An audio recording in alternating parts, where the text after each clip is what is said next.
So hello students, मेरा नाम है Chaitanya Satyarth. I am currently second year MBBS student at IMSBHU और आज हम लोग डिस्कस करने वाले हैं chapter biotechnology and its applications. तो जैसा प्रीवियस चैप्टर में हमने पढ़ा था बायोटेक्नोलॉजी प्रिंसिपल्स एंड प्रोसेसेस, जिसमें हमने जाना था कि कैसे रिकॉम्बिनेंट डीएनए जो है वो बनता है और कैसे उससे प्रोडक्ट्स बनाए जाते हैं, उसका डाउनस्ट्रीम प्रोसेसिंग क्या होता है। अब इस चैप्टर में पढ़ेंगे कि उसका हम मेनली किस किस जगह पर यूज करते हैं। जैसे कि उसका सबसे पहले बायोटेक्नोलॉजी जो डेवलप किया गया था किसके लिए किया गया था, मॉडिफाइड प्लांट्स करके किया गया था, ताकि हमें बेटर न्यूट्रिशियस फूड मिल सके और जो हमारा एग्रीकल्चर का जो एक्सपेंस है वो भी कम हो सके। ठीक है, उसके अलावा हम मेडिसिन में देखेंगे बायोटेक्नोलॉजी के एप्लीकेशंस। फिर हम लोग देखेंगे जो हाइब्रिड एनिमल्स बनाए जाते हैं, या तो कोई प्रोडक्ट निकालने के लिए या फिर उनको ज्यादा सेंसिटिव बना के उनके ऊपर ड्रग्स की टेस्टिंग की जाती है उसके लिए। और फिर लास्ट में लोग एथिकल इश्यूज देखेंगे। So let's start. So biotechnology, as you would remember from the previous chapter, essentially deals with the industrial scale production of biopharmaceuticals and biologicals, क्या चीज, biopharmaceuticals and biologicals using genetically modified organisms like microbes, fungi, plants and animals। ठीक है, application of biotechnology includes therapeutics, diagnostics, genetically modified crops for agriculture, ठीक है, waste treatment and energy production। ठीक है, तो ये सारे क्या क्या फील्ड्स हैं उनको याद करके नाम कर लोगों को। क्या क्या है, क्रॉप्स फॉर एग्रीकल्चर, सबसे पहले तो थेरापेटिक्स, फिर diagnostics, genetically modified organism, crops for agriculture, processed food, bioremediation, waste treatment और एनर्जी प्रोडक्शन। उसके अलावा इतने सारे चीज तो हो गया, लेकिन बायोटेक्नोलॉजी में अभी भी कुछ क्रिटिकल एरियाज ऑफ रिसर्च बचे हुए हैं जिन पे अभी आप लोग भी आगे चल के चाहो तो रिसर्च कर सकते हो। ठीक है, क्या क्या है वो, providing the best catalyst in the form of improved organism. ठीक है, बेस्ट कैटलिस्ट हो जिससे कम समय में ज्यादा प्रोडक्ट दे हमें। Creating optimal conditions through engineering for catalyst lab and downstream processing technologies to purify the protein और organic compound. Now let us learn how human beings have used biotechnology to improve their quality of life। ठीक है, तो biotechnology का application सबसे पहले हम लोग देखेंगे एग्रीकल्चर में क्या है। ठीक है, सबसे पहले हम लोग को पॉपुलेशन इंडिया का या फिर वर्ल्ड का जब बढ़ रहा था और लैंड लिमिटेड थी और एग्रीकल्चर की जो प्रैक्टिसेस थी उनमें जरूरत पड़ी किस चीज की, प्रोडक्शन बढ़ाने की उतना ही समय में उतना ही जमीन पे कैसे ज्यादा प्रोड्यूस कर सके हम लोग क्रॉप से। उसके लिए सबसे पहले नॉर्मली क्या सोचा गया, एग्रोकेमिकल बेस्ड एग्रीकल्चर की गया, फिर ऑर्गेनिक एग्रीकल्चर होता है और फिर genetically modified crop based agriculture है। तो ग्रीन रिवॉल्यूशन इंडिया में आया था जिसमें क्या हुआ था कि ट्रिपल हो गया था फूड सप्लाई। ठीक है, लेकिन फिर भी इनफ नहीं था ह्यूमन के पॉपुलेशन इंडिया का खिलाने के लिए। ठीक है, increase used have partly been due to the improved crop varieties. ठीक है, क्रॉप वैरायटीज हाइब्रिड वाली आई थी, क्रॉस करवा के बनाई गई थी, लेकिन मेनली जो है ग्रीन रिवॉल्यूशन में प्रोडक्शन क्यों बढ़ाता है, क्योंकि हमने बेटर मैनेजमेंट पर किए थे। However, for farmers in the developing world, agrochemicals are often too expensive and further increases in yields of the existing varieties are not possible through conventional breeding, as traditional breeding techniques fail to keep pace with the demand and provide sufficiently fast and efficient system for crop improvement। Another technology आ गया, कौन सा technology आ गया, tissue culture. What does tissue culture mean? The tissue culture means it was learned by the scientists during 1950। 1950 में scientist ने क्या देखा कि पूरे प्लांट्स बनाए जा सकते हैं प्लांट्स के एक छोटे से पार्ट से, एक स्मॉल पार्ट से, जिसको क्या बोलते हैं, explant. That is any part of plant taken out and grown in the test tube under sterile conditions. ठीक है, अंडर कैसे condition, sterile condition, in special nutrient media. This capacity to generate whole plant from any cell is called totipotency। We will learn how to accomplish this in higher classes। It is important to stress here that nutrient medium must provide a carbon source such as sucrose, ठीक है, and inorganic salts, vitamins, amino acids and growth regulators like auxins। ठीक है, तो हम लोग को totipotency क्या होता है कि एक छोटे से पार्ट से पूरा प्लांट बना लेंगे स्पेशल न्यूट्रिएंट मीडिया में, स्पेशल कंडीशंस में। ठीक है, ये साइंटिस्ट को 1950 में पता चल गया। और उस न्यूट्रिएंट मीडिया में क्या क्या चीज देना पड़ेगा, कार्बन सोर्स जैसे कि सुक्रोज देना पड़ेगा, उसके बाद इनऑर्गेनिक सॉल्ट्स जो कि उनको जरूरत होता है माइक्रो न्यूट्रिएंट्स के लिए, उसके अलावा विटामिन, अमाइनो एसिड और ग्रोथ रेगुलेटर देगा, देख के हम प्लांट को ग्रो कर सकते हैं। By the application of these methods it is possible to achieve the propagation of a large number of plants in a very short duration. ठीक है, इस तरीके से क्या कर सकते हैं हम लोग, लार्ज नंबर ऑफ प्लांट बहुत ही कम टाइम में बना सकते हैं। दिस मेथड ऑफ प्रोपगेशन जाता है micro propagation. Each of these plants will be genetically identical to the original plant from which they were grown. ठीक है, each of these plants will be genetically identical to the original plant from which they were grown, that is they are soma clones.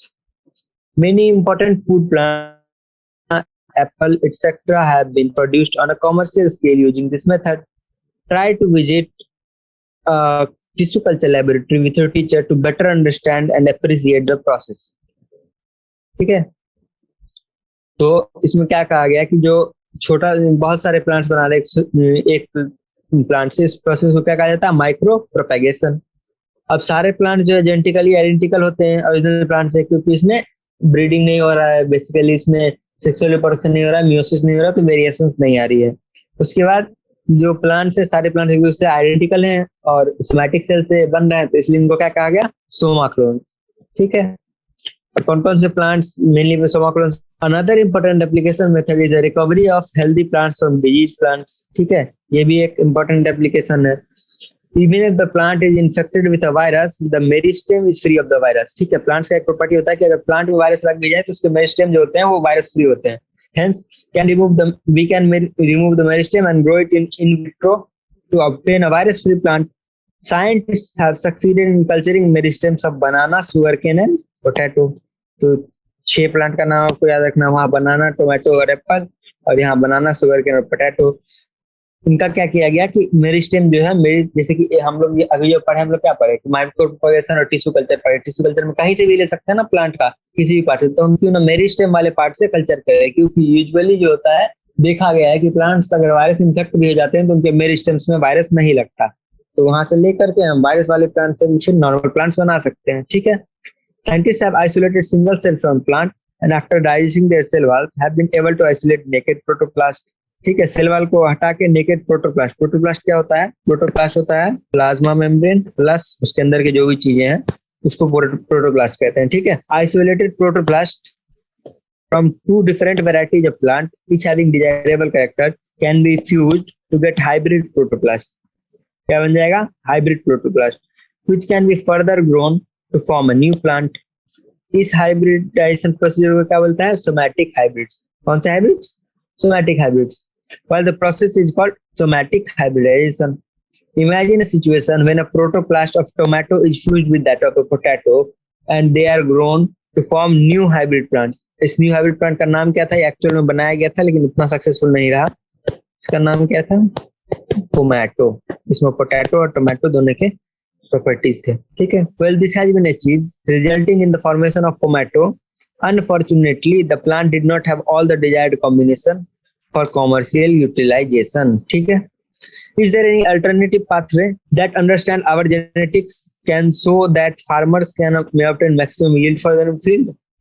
Is there a way to minimize the use of fertilizers and chemicals so that the harmful effect on the environment can be reduced?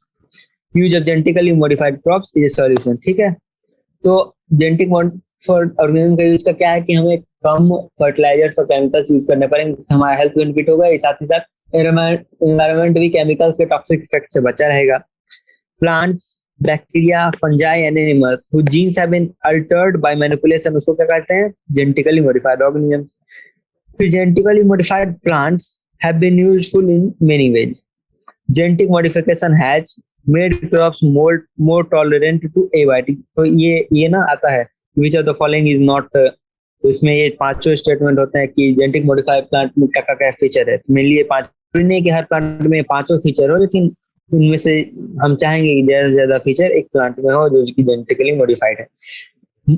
More tolerant to abiotic stress, यानी कि cold में, drought में plant आसानी से survive कर सके। Reduced reliance on chemical pesticides, यानी pesticide का प्लांट को कम जरूरत पड़े। Help to reduce post harvest losses, यानी कि कटने के बाद जो लॉस होता है प्लांट का, जैसे कि उसमें दाना कम लगा या कुछ भी, वो कम रहे। Increase efficiency of mineral usages by plants.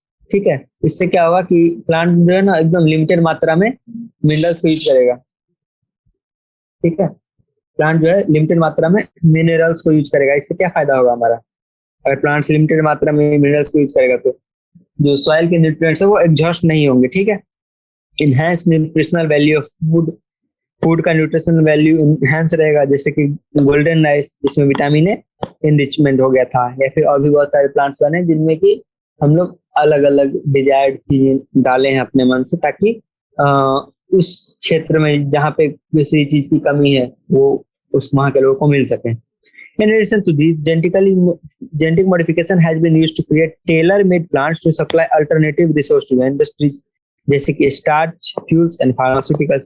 क्या हुआ कि जैसे हम एक सरसों का प्लांट ले लें, उसमें इंसुलिन का जीन डाल दें, और फिर क्या होगा कि सरसों की जो मस्टर्ड के जो दाने होते हैं उनमें इंसुलिन होगा, फिर उनको उनसे जैसे तेल निकलता है वैसे उनको निकालना है, फिर उनमें से इंसुलिन को प्यूरिफाई कर लेना है।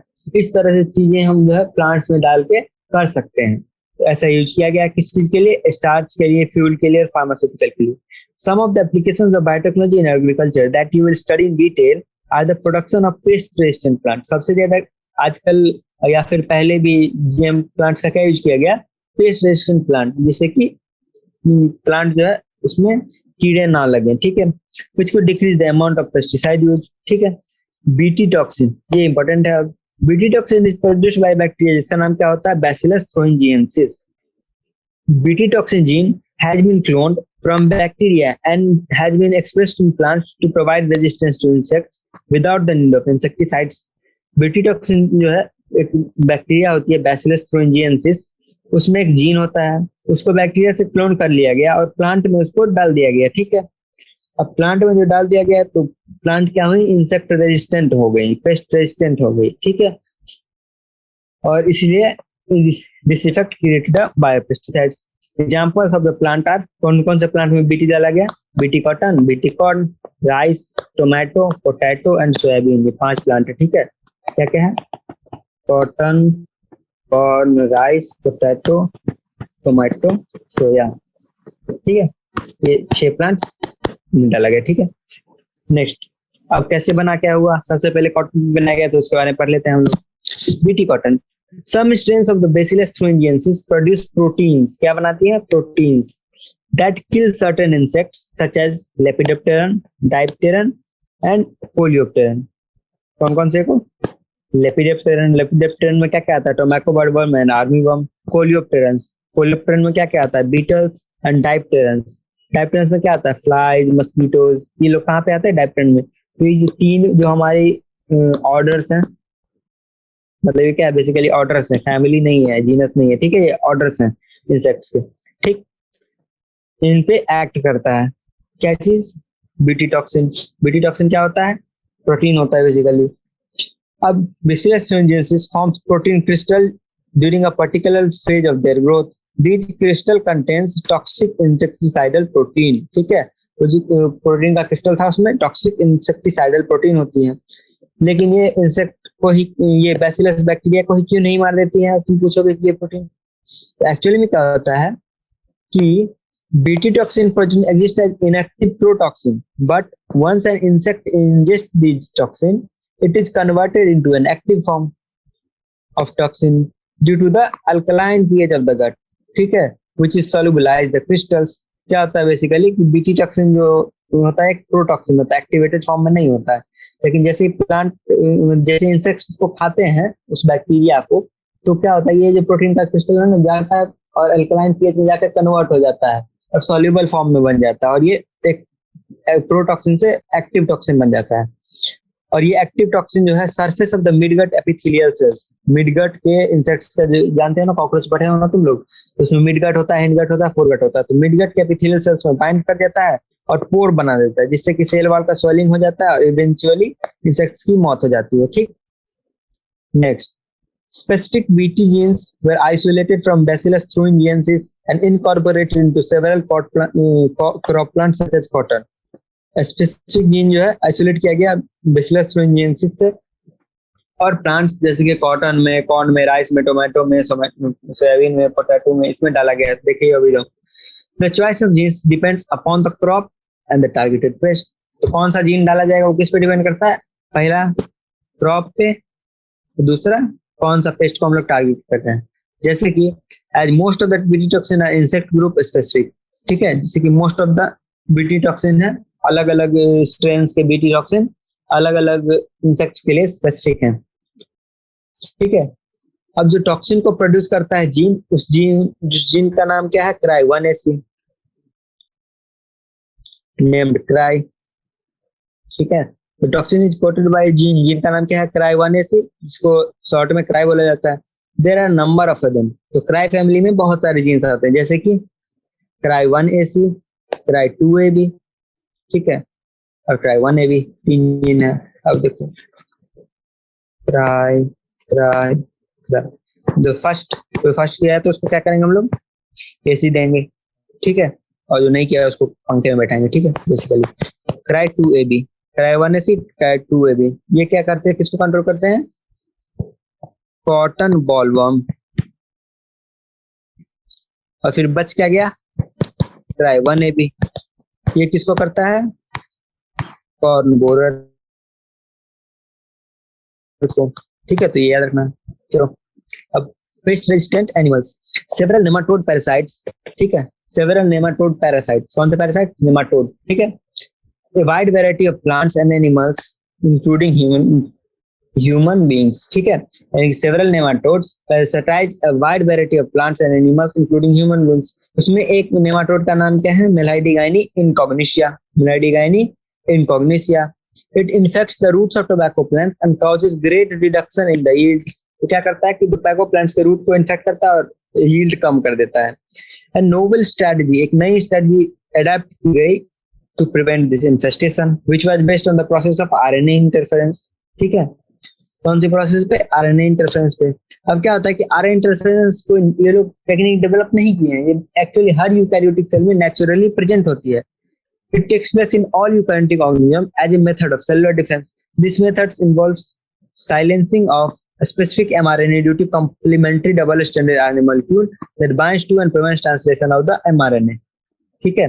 तो बेसिकली क्या होता है कि जैसे ये एक mRNA है, ठीक है, अब इसका हमको ट्रांसलेशन रोकना है, तो इसके जैसा कॉम्प्लीमेंट्री जो है ना, अगर हमारा बॉडी क्या करता है, इसके जैसा कॉम्प्लीमेंट्री बना देता है, ठीक है, इसके जैसा एक कॉम्प्लीमेंट्री हमारा बॉडी बना देता है। जब इसके जैसा कॉम्प्लीमेंट्री बनाया था तो ये क्या करता है, इससे बाइंड कर जाता है, बाइंड करने के बाद ये छोटे छोटे फ्रैगमेंट्स में बॉडी के द्वारा तोड़ दिया जाता है, और एक बार जब टूट गया तो काइंड ऑफ ये एंटीजन की तरह एक्ट करता है। उसके बाद ऐसे वाले जैसे जैसे नए नए आते जाते हैं तो खुद से ये डबल बाइंडेड होकर टूटते जाते हैं। तो इससे क्या होता है, बेसिकली वायरसेस, मेनली वायरसेस के अगेंस्ट हमारा वो होता है, प्रोटेक्शन होता है। इसको हम लोगों ने मॉडिफाई करके प्लांट्स में यूज कर लिया। The source of this complementary RNA could be from an infection by viruses having RNA genome और mobile genetic elements that replicate by an RNA intermediate, ठीक है। यानी कि या तो वायरस नेचुरली जो मतलब ये तो मॉडिफाइड ऑर्गेनिज्म करके किया होगा कुछ, लेकिन अभी जो नेचुरली ह्यूमंस में और ऑल यूकैरियोटिक सेल्स में प्रेजेंट होता है उसमें क्या होता है, मेनली वायरसेस के आरएनए एलिमेंट्स या फिर कोई ऐसा ऑर्गेनिज्म जो आरएनए के इंटरमीडिएट के थ्रू रेप्लिकेट करे, उसमें उसे यूज करते हैं, ठीक है। यूजिंग एग्रोबैक्टीरियम वेक्टर्स देखे थे ना कल हम लोग ट्रांसक्रिप्शन प्रोसेस में। The nematode specific genes were introduced in the host plant. The introduction of DNA was such that it produced both sense and antisense RNA in the host cells. These two RNAs being complementary to each other formed a double-stranded RNA that initiated the RNA interference and thus silenced the specific mRNA of the nematode. अब जो क्या हुआ कि हम लोगों ने क्या किया कि ऐसा डीएनए डाला एग्रोबैक्टीरियम का यूज करके, जिससे कि इसका सेंस वाला और एंटी सेंस वाला दोनों हम ही ने डाल दिया। सेंस वाला तो वैसे वो नेमाटोड डालता है, लेकिन वो भी हमने खुद डाल दिया, एंटी सेंस भी डाल दिया। इससे क्या हुआ कि ये दोनों आपस में जुड़ के और आरएनए इंटरफेरेंस इनिशिएट कर दिए। अब सेल का जो इंट्रिंसिक मैकेनिज्म है आरएनए इंटरफेरेंस का, वो एक्टिवेट हो गया। और जब भी वो कोई इन दोनों में से किसी भी स्ट्रैंड वाले को देखेगा तो इनको तोड़ देगा, ठीक है, तोड़ देगा। ऐसे करके हम लोगों ने कंट्रोल किया। The consequence was that parasite could not survive in the transgenic host expressing interfering RNA. The transgenic plant therefore got itself protected from the parasite, ठीक है। तो देखो ये क्या होस्ट प्लांट्स, जिसमें कि पहले ये देखो नेमाटोड का इन्फेस्टेशन है, लेकिन अब नहीं है, ठीक है। तो ट्रांसजेनिक प्लांट में वो सरवाइव नहीं कर पा रहा है नेमाटोड, ठीक है, हम लोगों ने आरएनए इंटरफेरेंस डाल दिया। Next, biotechnologically applications in medicine. तो मेडिसिन में बायोटेक्नोलॉजी का क्या एप्लीकेशन है? The recombinant DNA technological process have been made immense impact in the area of healthcare by enabling mass production of safe and more effective therapeutic drugs. कैसा drug safe हो और ज्यादा effective हो? Further, the recombinant therapeutics do not induce unwanted immunological responses. ठीक है, recombinant therapeutics जो क्या करते हैं, unwanted immunological response नहीं प्रोड्यूस कर सकते हैं, as is common in the case of similar products isolated from non-human sources. तो बेसिकली क्या होता है, इससे पहले हम लोग पिग का इंसुलिन यूज करते थे, अब हम लोग जीएम इंसुलिन यूज करते हैं, लेकिन जब पहले पिग का इंसुलिन यूज करते थे ना, क्या था कि उसमें कुछ अलग से एंटीजेनिसिटी होती थी, जिससे कुछ होस्टों में, सभी ह्यूमंस में नहीं लेकिन कुछ में एक इम्यून रिस्पॉन्स इनिशिएट हो जाता था और फिर उनको दिक्कत होती थी इंसुलिन लेने में, ठीक है। At present about 30 recombinant therapeutics have been approved for human use and 12 of these are presently being marketed in India, ठीक है। अभी के समय पे क्या है कि 30 ऐसी चीजें हैं, अब तो बढ़ गई होंगी क्योंकि ये बुक जब लिखा गया होगा तब तो पहले तो कोविड ही ले लो, ठीक है, कोविड का नहीं था, वो भी अब बन चुका है। तो 30 जो है recombinant therapeutics which can be approved for the human use, और उसमें से 12 जो है इंडिया में मार्केट की जा रही हैं। Genetically engineering insulin, management of adult onset diabetes by taking insulin at regular time intervals, ठीक है। यानी कि जेनेटिकली दो टाइप का इंसुलिन रेजिस्टेंस है, एक तो होता है कि जो इंसुलिन रेजिस्टेंस हो जाता है, एक जो इंसुलिन प्रोडक्शन नहीं होता, जो प्रोडक्शन नहीं होता उसको बोलते हैं टाइप 1 डायबिटीज मेलाइटिस, और वो क्या कब होता है, यंग एज में होता है, ठीक है। If you discuss this, you will soon realize that one would have to isolate and use insulin from other animals, ठीक है, क्योंकि उसको टाइम टाइम पे इंसुलिन देना है खुद को। Would the insulin isolated from other animals be just as effective as the secreted by human body and would not elicit any immune response, ठीक है, इफेक्टिव तो होता है, मोर थोड़ा कम होगा लेकिन होगा, उतना नहीं होगा ऑब्वियसली, और दूसरा कि इलिसिट तो भी कर सकता है immune response. Now imagine that if a bacterium were available that could make human insulin, exact same human insulin, कैसा हो सकता है? हमने सोचा तो फिर जवाब आया कि हाँ हो सकता है। तो उसके अलावा बैक्टीरिया में रहेगा तो बैक्टीरिया का हम लार्ज क्वांटिटी इजीली जो है ग्रो कर पाएंगे, बैक्टीरिया का लार्ज क्वांटिटी हम लोग इजीली ग्रो कर पाएंगे। Insulin used for diabetes was earlier extracted from pancreas of the slaughtered cattles and pigs. Insulin from animal source though caused some patients to develop allergy और other type of reaction, ठीक है। तो क्या किया गया, insulin पहले animal sources से लेते थे, लेकिन क्या हो गया उसके कारण इम्यून रिस्पॉन्स इलिसिट हो जाता था, एलर्जी हो जाती थी कुछ पेशेंट्स को। Insulin consist of 2 short polypeptide chains, chain A और चेन बी। इंसुलिन में क्या होता है, 2 चेन्स होती हैं, चेन ए और चेन बी, और दोनों जो है डाइसल्फाइड ब्रिज से लिंक्ड होता है, ठीक है। लेकिन जब ह्यूमंस में या फिर मैमल में जब नेचुरल इंसुलिन बनता है तो वो कैसे बनता है, insulin is synthesised as a pro hormone, insulin synthesised as a pro hormone, inactive hormone, ठीक है। It also needs to be processed before it becomes fully mature, ठीक है। तो ये प्रो हार्मोन में क्या होता है, एक्स्ट्रा स्ट्रेच ऑफ डीएनए जिसको क्या बोलते हैं, सी पेप्टाइड, जैसे कि ए पेप्टाइड है, ये बी पेप्टाइड है, उसके बीच में एक्स्ट्रा स्ट्रेच ऑफ डीएनए है, सी पेप्टाइड। अब सी पेप्टाइड जो है ना मैच्योर इंसुलिन में नहीं होता है, और मैच्योरेशन प्रोसेस के दौरान स्प्लाइसिंग के थ्रू ये हटा दिया जाता है, जो कि हम लोगों ने परसों पढ़ा था, इसमें पढ़ा था मॉलिक्यूलर बेसिस ऑफ इनहेरिटेंस में, ट्रांसलेशन में जो प्रोसेसिंग होती है वो, ठीक है। तो वैसे इसमें होता है, इन बीच वाला पोर्शन हट जाता है, फिर ये दोनों ए और बी जो है सल्फाइड बॉन्ड से जुड़ते हैं। तो अब ऐसा बनाने के लिए क्या किया जाए, तो क्या किया गया, एक कंपनी आई एली लिली, एक अमेरिकन कंपनी है, वो कैसे बनाई कि 2 डीएनए सीक्वेंस तैयार की, एक जो ए पॉलीपेप्टाइड के लिए कोड करेगा, एक बी पॉलीपेप्टाइड के लिए कोड करेगा, और फिर उसको इक्वलाई में प्रोड्यूस करके इंसुलिन का चेन कुछ बैक्टीरिया से ए चेन और कुछ बैक्टीरिया से बी चेन अलग अलग बना लिया। उसके अलावा उसके बाद क्या किया कि चेन ए और चेन बी को सेपरेटली प्रोड्यूस करके दोनों को बाइसल्फाइड बॉन्ड से जोड़ दिया और मैच्योर ह्यूमन इंसुलिन बना लिया। ये इंपॉर्टेंट है, ये चीज हमको याद रखनी है। नेक्स्ट क्या है, जीन थेरेपी। थेरेपी क्या होता है, if a person is born in hereditary disease can a corrective therapy be taken for such a disease. Gene therapy is an attempt to do this, ठीक है। अगर कोई पर्सन ऐसा हो कि उसको कोई जेनेटिक डिफेक्ट हो तो क्या उसको ठीक किया जा सकता है दवाओं से? नहीं। तो उसको ठीक करने के लिए क्या अटेम्प्ट ले सकते हैं हम लोग, gene therapy. Gene therapy is collection of method, क्या है, एक मेथड नहीं, कलेक्शन ऑफ मेथड है that allows correction of a gene defect that has been diagnosed in child और इन बड़े लोगों में फिर भी वो ठीक नहीं हो सकता है। Here the genes are inserted into person cells and tissues to treat a disease. यानी कि अगर किसी पर्सन में कोई जीन का कमी है, उसके अंदर हम वो जीन डाल के क्या कर सकते हैं, उस जीन का प्रोडक्ट फिर वापस उस पर्सन में बनने लगेगा और पर्सन की बीमारी ठीक हो जाएगी. Correction of genetic defect involves delivery of normal gene into the individual embryo to take over the function and to compensate the non-functional gene. ठीक है. The first clinical gene therapy was given in 1992 to a 4-year-old girl with ADA deficiency. इसका कहानी क्या है कि सबसे पहले 1990 में एक लड़की थी, बच्ची immune system to function. This disorder caused due to deletion of a gene और एडेनोसिन डीएमाइनेज. ठीक है, एडेनोसिन डीएमाइनेज का डिफिशियंसी था क्योंकि उसका जीन का पोर्शन डिलीट हो गया था. In some children, ADA deficiency can be cured by bone marrow transplantation. कुछ पेशेंट्स में क्या था कि बोन मैरो ट्रांसप्लांटेशन से वो ठीक हो जाता था, क्योंकि बोन मैरो जो हमारे अंदर प्लूरिपोटेंट सेल होता है. ठीक है, प्लूरिपोटेंट तो नहीं होता, प्लूरिपोटेंट होता है, मतलब उससे काफी सारे सेल्स बनते हैं. सभी सेल्स सब नहीं बन सकते उससे, लेकिन काफी हद तक सेल्स बनते हैं, तो उससे प्लूरिपोटेंट सेल्स होता है. In others it can be treated by enzyme replacement therapy. कुछ अदर्स में क्या किया गया, एंजाइम रिप्लेसमेंट थेरेपी, जिसमें टाइम टाइम पे एंजाइम में उनके ब्लड में डालते थे हम. ठीक है, in which functional ADA is given to the patient by injection. Approach is that they are not completely curative. ठीक है, बार बार करना पड़ता है. completely curative. First step towards the gene therapy, the lymphoid ADA complementary DNA. ठीक है, मतलब क्या किया गया कि सबसे पहले उसका हम लोग निकाले लिम्फोसाइट को कल्चर करके नंबर बढ़ा लिए थोड़ा सा निकाल के, और फिर उसमें क्या किया कि हमारे पास एडीए का जो आरएनए है, एडीए का आरएनए, उससे हम लोग डीएनए बनाए. रिवर्स ट्रांसक्रिप्शन जैसे वायरस करते हैं वैसे ये वाला जो डीएनए बन गया, तो यानी कॉम्प्लीमेंट्री डीएनए कहा गया, वो बनाया गया. उसके बाद उसको इस लिम्फोसाइट में डाल दिए.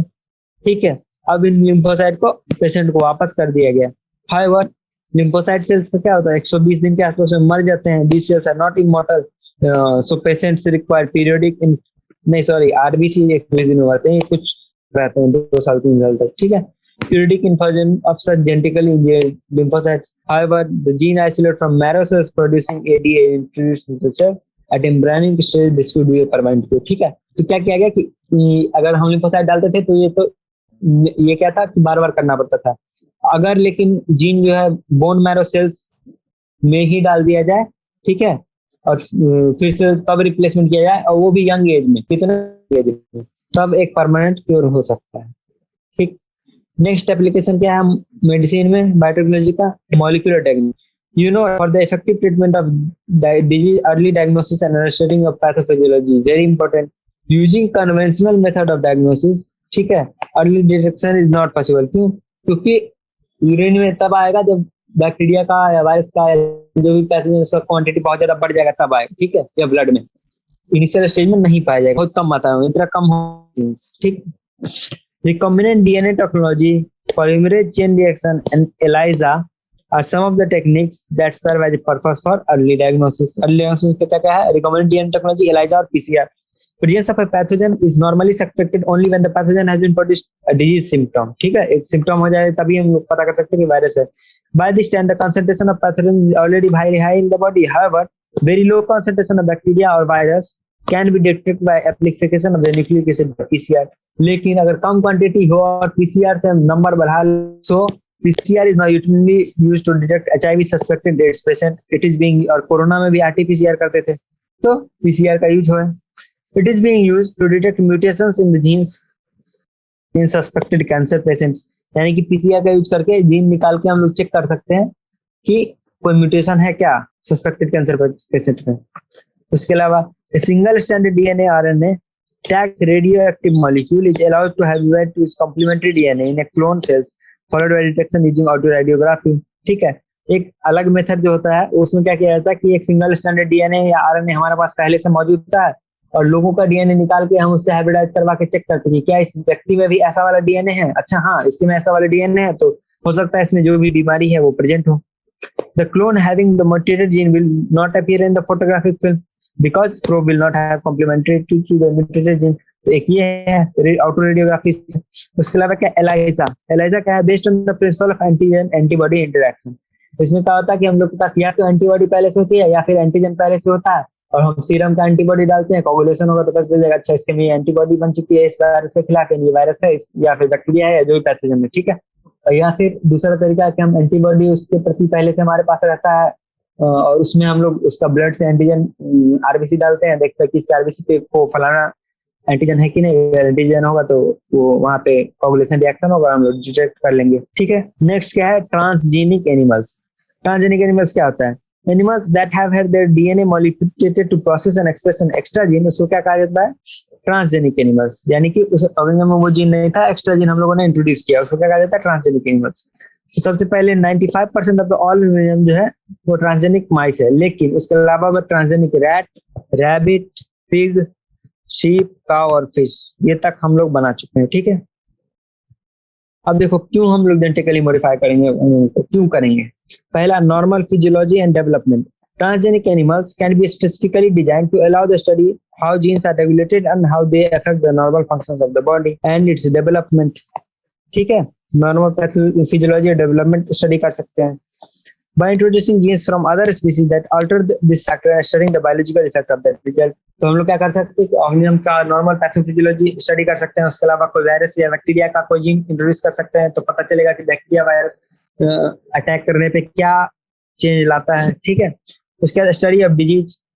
Many transgenic animals have been designed to increase our understanding of how genes contribute to the development of disease.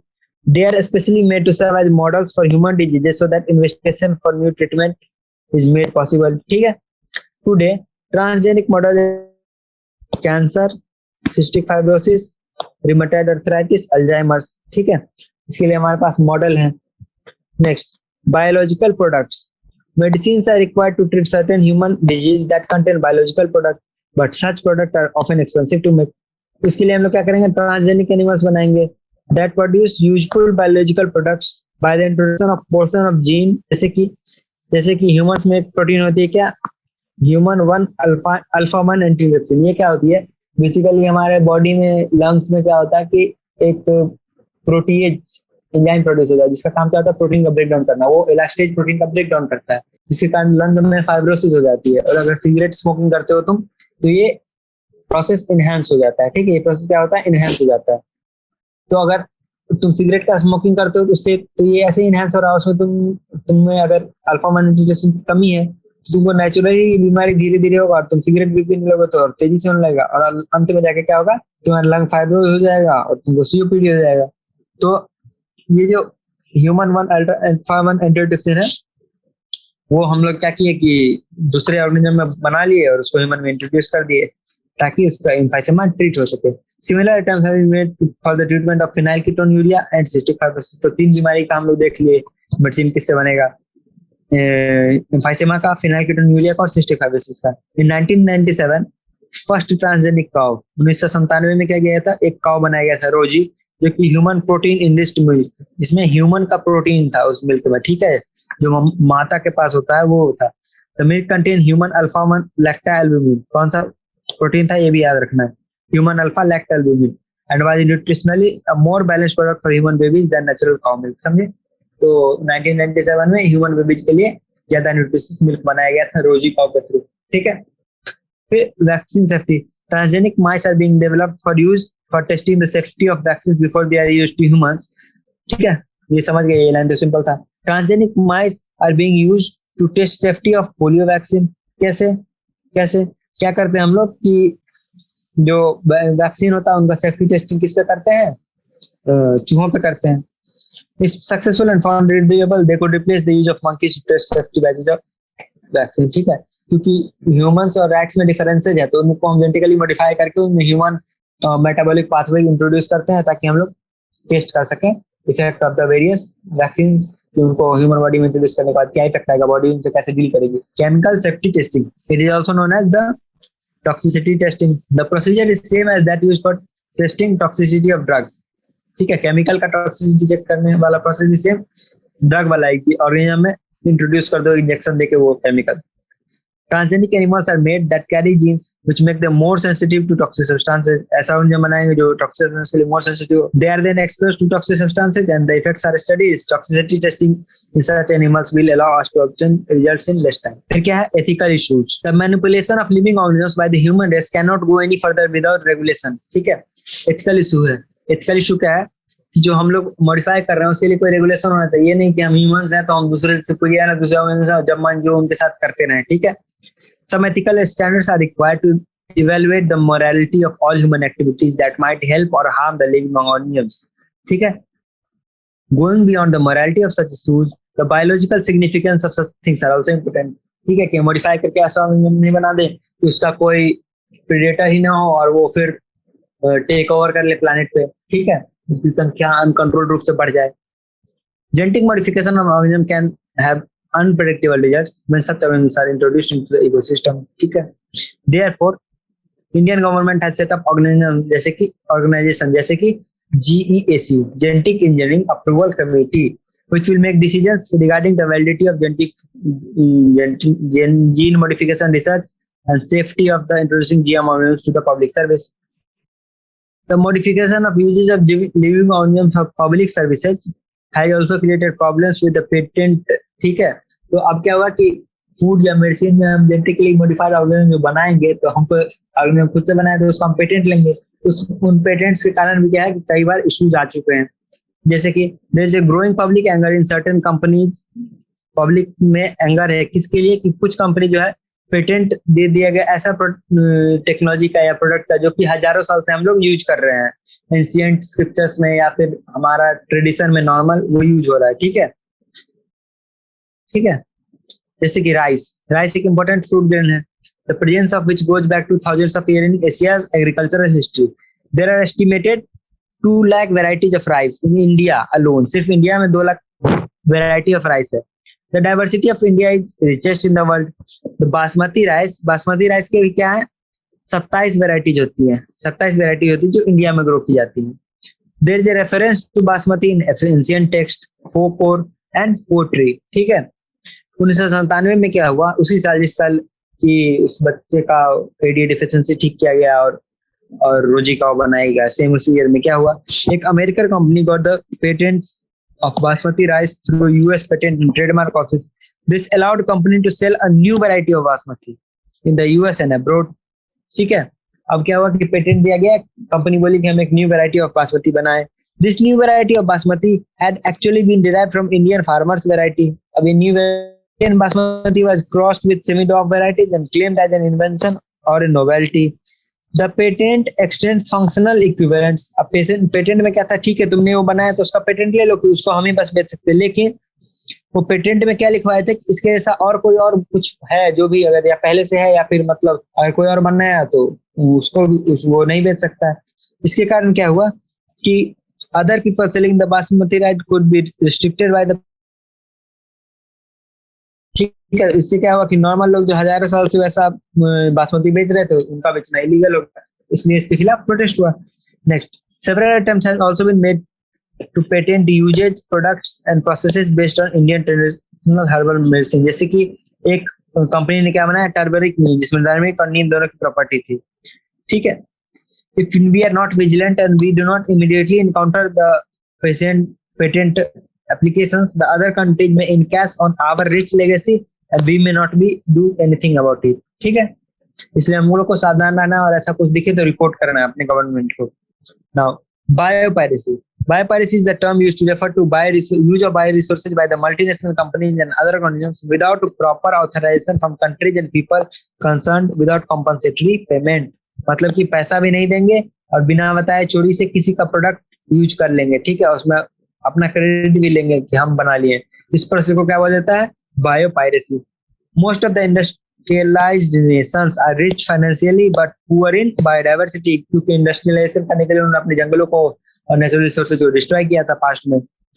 In contrast, the developing and the underdeveloped world is rich in biodiversity and traditional knowledge related to bioresources.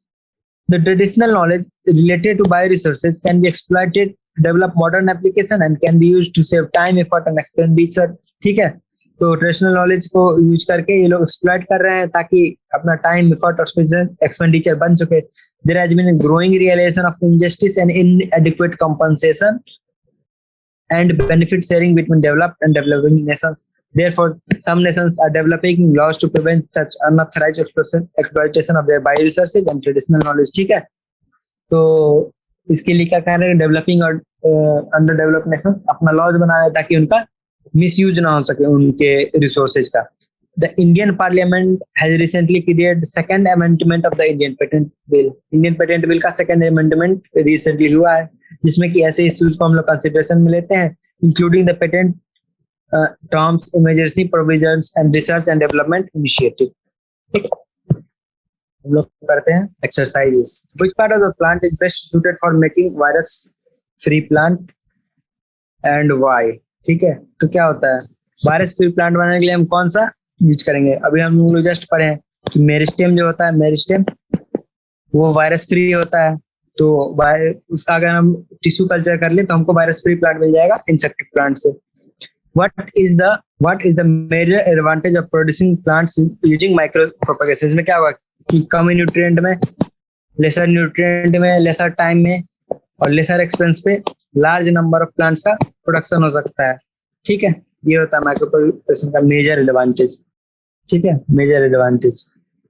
Next क्या है, find out the various components of the medium used for propagation. Various component क्या था? सबसे पहले carbon source था जो कि mainly sucrose था. उसके अलावा क्या था हमारे पास? सॉल्ट्स थे, इनऑर्गेनिक सॉल्ट्स, जिससे कि हमको कार्बन, हाइड्रोजन, ये सब माइक्रो न्यूट्रिएंट्स मिल सकें. फिर तीसरा क्या था? विटामिन था. उसके अलावा प्लांट ग्रोथ रेगुलेटर जैसे कि ऑक्सीजन एंड साइटोकाइनिन थे. Crystals of BT toxin are produced by some bacteria but do not kill bacteria themselves because क्या? बैक्टीरिया रेजिस्टेंस टू टॉक्सिन नहीं. Bacteria toxin is immature, toxin is inactive. But ठीक है, toxin जो होता है क्या होता है? इनएक्टिव होता है, वो alkaline pH of the gut में जाके एक्टिव होता है. ठीक है, तो इसका सही आंसर सी हो जाएगा. What are transgenic bacteria illustrate using an example. Transgenic bacteria क्या होगा? इसमें फॉरेन जीन हो. Transgenic bacteria are those bacteria in which there are foreign gene is introduced. For example कि हम ह्यूमन इंसुलिन का जीन को जब इकोलाई में डाल दिए, तो इकोलाई से क्या हो गया? हमारा ह्यूमन इंसुलिन लार्ज नंबर पे प्रोड्यूसन लगा. तो वो जो इकोलाई है जो कि ह्यूमन इंसुलिन का चेन है या फिर चेन भी प्रोड्यूस कर रहा है, उसको क्या बोलेंगे? Transgenic bacteria. इसका एग्जांपल दे ही दिए, जो एलिली कंपनी बनाई थी. कुछ बैक्टीरिया में इकोलाई में चेन है, कुछ में चेन भी है, बाद में उनको जोड़ दिया. Compare and contrast the advantages and disadvantages of production of genetically modified product. ठीक है, अब ये क्वेश्चन जो है कंपेयर करना है. ठीक है, सबसे पहले एक में एडवांटेज लिखेंगे, एक में डिसएडवांटेज लिखेंगे. सबसे पहला एडवांटेज क्या है कि सॉइल में क्या होता है कि लेस न्यूट्रिएंट लेगा, कि मोर न्यूट्रिएंट लेगा नहीं लेगा. इसका डिसएडवांटेज लिखना है. तो पहले हम लोग एडवांटेज लिख लेते हैं कि लेस न्यूट्रिएंट लेगा, एबायोटिक स्ट्रेस के लिए टॉलरेंट रहेगा, प्रोडक्टिविटी इंक्रीज हो जाएगी, पेस्टिसाइड यूज कम हो जाएगा, और उसके बाद इसका वो भी न्यूट्रिशनल वैल्यू बढ़ जाएगा. ठीक है, लेकिन इसका डिसएडवांटेज है जैसे कि सुपर वीड बन सकता है, यानी कि इतना ग्रो करने लगा और इसका कोई प्रोड्यूसर ही ना रहे, तो ये प्लांट हो जाए पूरी दुनिया में. उसके अलावा कभी कभी अनडिजायरेबल वैरायटी आ सकती है, अनडिजायरेबल ट्रेट आ सकता है. उसके अलावा प्लांट्स स्टेराइल प्रोड्यूस हो सकते हैं. उसके बाद ऐसा केमिकल प्रोड्यूस हो सके कर दे जो कि पेस्टिसाइड को रिजेक्ट कर दे. ठीक है, ऐसा भी होता है पेस्टिसाइड रिजेक्शन. ठीक है, तो ये सब उसके डिसएडवांटेजेस हैं. What are cryoproteins? Name animal that produce it and how man has produced the protein. तो ये हम लोग को बहुत अच्छे से पढ़े हैं बीटी टॉक्सिन वाला. क्रायोप्रोटीन क्या होता है? Cryoprotein is produced by a gene called cry1ac, cry2ab और cry1ab. ठीक है, इसमें क्या किसके द्वारा प्रोड्यूस किया जाता है? बैसिलस थ्रूइंजियंसिस के थ्रू. ये इंसेक्ट अल्कलाइन की ये मतलब. अब क्या होता है इसका यूज क्या होता है? बेसिकली ये प्रोटीन का क्रिस्टल बनाता है जो कि इनएक्टिव होता है, जो कि सोलुबलाइज हो जाता है alkaline pH of the gut of the insect में, एंड देन इंसेक्ट को मार देता है. इसका हम लोगों ने यूज कैसे किया? तो इसको हम लोगों ने प्लांट्स में इंट्रोड्यूस कर दिया. कौन से प्लांट्स में? Cotton, corn, rice, tomato, potato और सोयाबीन में इंट्रोड्यूस कर दिया. और हम लोगों ने बीटी कॉटन, बीटी कॉर्न ये सब बनाया है. ठीक है, ये हम लोगों ने बहुत अच्छे से पढ़ा है, तुम खुद से लिख सकते हो. What is gene therapy, illustrate an example using ADA deficiency. Gene therapy क्या होता है कि हम लोग नॉन फंक्शनल जो मतलब जो चीज प्रोड्यूस नहीं कर पा रहा है बॉडी, उसके जीन को हम लोग इंट्रोड्यूस कर दे। जैसे कि हम लोग लिम्फोसाइट को निकालते थे, उसके अंदर जो है एडीए का जीन जो है, एडीए के एमआरएनए से रिवर्स ट्रांसक्रिप्शन के थ्रू कॉम्प्लीमेंट्री डीएनए बनाते थे और इसको फिर से लिम्फोसाइट में डाल के इससे बॉडी को वापस कर देते थे। तो ये करके हम लोग एडी डिफिशियंसी को क्योर करने का कोशिश करते थे। ठीक है, ये हुआ जीन थेरेपी। जीन थेरेपी होता है क्या है कि use of the genetically modified organisms to introduce a gene in the host which lacks it. ठीक, diagrammatically represent the experimental steps in cloning and expressing a human gene into bacterium. सबसे पहले क्या करेंगे, जीन को सबसे पहले nucleus के काटने के डायग्राम तो यार मैं बनाना चला, ठीक है, तो इसका डायग्राम तुम खुद बनाओगे। बेसिकली सेल लेंगे, सेल को डाइजेस्ट करेंगे किससे, प्रोटीएज से, आरएनए से, लाइपेज से, और उसके डीएनए आइसोलेट कर लेंगे स्पूलिंग के थ्रू। फिर उसका उसको रिस्ट्रिक्शन एंजाइम से कट करेंगे, उसका जेल इलेक्ट्रोफोरेसिस करेंगे। उसके बाद डिजायर्ड जीन को लेंगे और फिर इसी तरह से वेक्टर को कट करेंगे जो कि प्लाज्मिड होगा, प्लाज्मिड को कट करेंगे, दोनों को फिर ज्वाइन करेंगे और इकोलाई में इंट्रोड्यूस कर देंगे। ठीक, ये पिछले चैप्टर का क्वेश्चन माना जाता है, इस चैप्टर में इसका कोई जरूरत नहीं है। Can you suggest a method to remove oil from seed based on your understanding of recommended DNA technology and chemistry of oil. ठीक है, तो क्या कर सकते हैं इसके लिए कि ऐसा बैक्टीरिया बना है जो कि वाइल जो है हाइड्रोकार्बन है, तो वाइल का कुछ पोर्शन एक बैक्टीरिया बना है, कुछ पोर्शन दूसरा बैक्टीरिया बना है, दोनों को कंबाइन करके एक तीसरे बैक्टीरिया में डाल दिया जाए और वो वाइल प्रोड्यूस करने लगे। ठीक है, ऐसा हम लोग कुछ कर सकते हैं, ऐसा कुछ कर सकते हैं। ठीक है, ऐसा कुछ कर सकते हैं। फिर find out from the internet what is golden rice. Golden rice क्या है, गोल्डन राइस जो है ना एक इम्प्रूव्ड वेराइटी ऑफ राइस है, इम्प्रूव्ड राइस है, इम्प्रूव्ड राइस है जिसमें विटामिन ए का इनरिचमेंट होता है। ठीक है, कैसे होता है कि बीटा कैरोटीन का जीन उसमें ज्यादा होता है, बीटा कैरोटीन का जीन उसमें ज्यादा होता है, इसी कारण वो बीटा कैरोटीन के जीन के कारण अपना क्या होता है यार, हाँ बीटा कैरोटीन के जीन के कारण क्या होता है, वो विटामिन ए का प्रोडक्शन कर सकता है ना, तो उसमें बीटा कैरोटीन का जीन होता है बेसिकली, तो मॉडिफाइड राइस होता है और उसको गोल्डन राइस कहा जाता है क्योंकि विटामिन जो है ए जो है येलो कलर का होता है। ठीक है, does our blood has proteases and nucleases. तो हमारे ब्लड में प्रोटीएजेस और न्यूक्लिएजेस होते हैं? नहीं, अगर ऐसा होगा तो हमारा आरबीसी मर जाएगा। ठीक है, ठीक है, तो हमारा अंदर नहीं होता है। Consult the internet to find out how to make orally active protein pharmaceutical, what is the major problem to be encountered.